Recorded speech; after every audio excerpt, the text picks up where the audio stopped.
നൃത്തവും സംഗീതവും കൊണ്ട് നിറഞ്ഞതാണ് നവരാത്രി ദിവസങ്ങൾ. ഈ നവരാത്രി ദിവസങ്ങളിൽ മലയാളികളെ സംഗീത വിസ്മയം കൊണ്ട് അമ്പരപ്പിച്ച ഗായകൻ മധു ബാലകൃഷ്ണന്റെ പുതിയ ചുവടുവെപ്പിന് സാക്ഷിയായിരിക്കുകയാണ് കൊച്ചി ലുലു മാൾ. മധു ബാലകൃഷ്ണന്റെ പുതിയ സംരംഭമായ പർപ്പിൾ ബാൻഡിന്റെ ഉദ്ഘാടനം ലുലു മാളിൽ കഴിഞ്ഞ ദിവസം അരങ്ങേറി. പുതിയ തുടക്കം പ്രിയ ഗായകന്റെ അമ്മ ലീലാവതിയും ഭാര്യ ദിവ്യയുടെ മാതാവ് സാവിത്രിയും ചേർന്ന് നിലവിളക്ക് കൊളുത്തി ഉദ്ഘാടനം ചെയ്തു. സംഗീതം സിനിമയിൽ മുഖ്യ ഘടകമായിരുന്നുവെങ്കിൽ ഇന്ന് അതിന്റെ സാധ്യതകൾ കുറയുകയാണ് എന്നും അതിനാൽ തന്നെയാണ് നല്ല സംഗീതത്തെ പരിപോഷിപ്പിക്കാൻ തന്റെ ബാൻഡിലൂടെ ശ്രമിക്കുന്നതെന്നും മധു ബാലകൃഷ്ണൻ പ്രതികരിച്ചു. എന്തുകൊണ്ട് വൈകി എന്ന് ചോദിച്ചാൽ സത്യത്തിൽ എനിക്കിങ്ങനെ ഒരു പ്ലാനേ ഉണ്ടായിരുന്നില്ല. ഇപ്പോൾ ഒരു ഗായകൻ അല്ലെങ്കിൽ ഗായികയ്ക്ക് സിനിമയെ മാത്രം ആശ്രയിച്ച് ജീവിക്കാൻ പറ്റുന്ന ഒരു കാലമല്ല ഇന്ന്. പെർഫോമൻസ് ഒരു ഹോളിവുഡ് രീതിയിലേക്ക് മാറിക്കൊണ്ടിരിക്കുകയാണ് സിനിമ, ഇവിടുത്തെ സിനിമയും. കാരണം സിനിമയിലെ പാട്ടുകൾ കുറഞ്ഞു. പണ്ട് പാട്ടുകൾക്ക് വേണ്ടി സിനിമകൾ ഉണ്ടാവുമായിരുന്നു. ഇപ്പോൾ പാട്ടുകൾ വളരെ എണ്ണം കുറഞ്ഞു വന്ന ഇപ്പോൾ പല്ലവി, അനുപല്ലവി, ഇപ്പോൾ അവസാനം പല്ലവി മാത്രമായി. കുറച്ച് നാൾ കഴിയുമ്പോൾ ഒരു പുക പോലെ ഒരു പാട്ട് പോവും.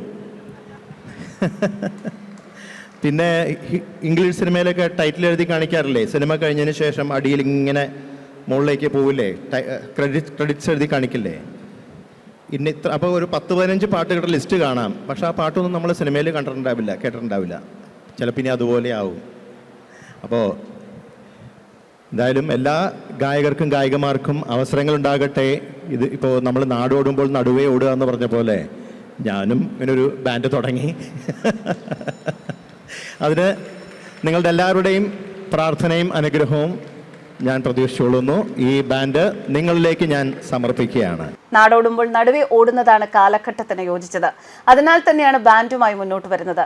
ഇംഗ്ലീഷ് സിനിമകളിൽ കാണുന്നത് പോലെ എൻ കാർഡിലേക്ക് പാട്ടുകൾ കാണിക്കുന്നത് പോലെ മലയാള സിനിമയിലെ ഗാനങ്ങൾ ചുരുങ്ങുകയാണ് എന്നും മധു ബാലകൃഷ്ണൻ പ്രതികരിച്ചു. എല്ലാ ഗായകന്മാർക്കും കൂടുതൽ അവസരങ്ങൾ ഉണ്ടാകട്ടെ എന്നും അദ്ദേഹം പ്രതികരിച്ചു. തുടർന്ന് നടന്ന പർപ്പിൾ ബാൻഡിന്റെ ആദ്യ അവതരണം തന്നെ സദസ്സിന്റെ നിറഞ്ഞ കയ്യടി ഏറ്റുവാങ്ങി. സംഗീത ജീവിതത്തിൽ മധു ബാലകൃഷ്ണൻ പാടിയ ഏറ്റവും മനോഹരമായ ഗാനങ്ങളും മറ്റു ഗാനങ്ങളും കോർത്തിണക്കിയാണ് ബാൻഡിന്റെ ലൈവ് ഷോ അരങ്ങേറിയത്.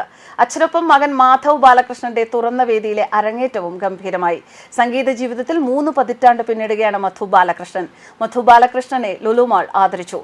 ലുലുവിന്റെ ഉപഹാരം സംവിധായകനും നടനുമായ മേജർ രവിയും ക്യാൻസർ രോഗ വിദഗ്ധൻ ഡോക്ടർ PV ഗംഗാധരനും ചേർന്ന് കൈമാറി. ലുലു മീഡിയ ഹെഡ് NB സ്വരാജും കൊച്ചി ലുലു റീജിയണൽ ഡയറക്ടർ സുധീഷ് നായരും ചേർന്ന് മധു ബാലകൃഷ്ണനെ പൊന്നാട അണിയിച്ചു. Kochi Lulu mall general manager Vishnu R. Nath പൂച്ചെണ്ട് നൽകിയും ആദരം അറിയിച്ചു. നിലമ്പൂർ MLA ആര്യാടൻ ഷൗക്കത്ത്, നടൻ ശേഖർ മേനോൻ, സംഗീത സംവിധായകൻ രജിൻ രാജ്, നടി കൃഷ്ണപ്രഭ എന്നിവർ മധു ബാലകൃഷ്ണന് ആശംസകൾ നേർന്നു. ന്യൂസ് ഡെസ്ക് കർമ്മ ന്യൂസ്.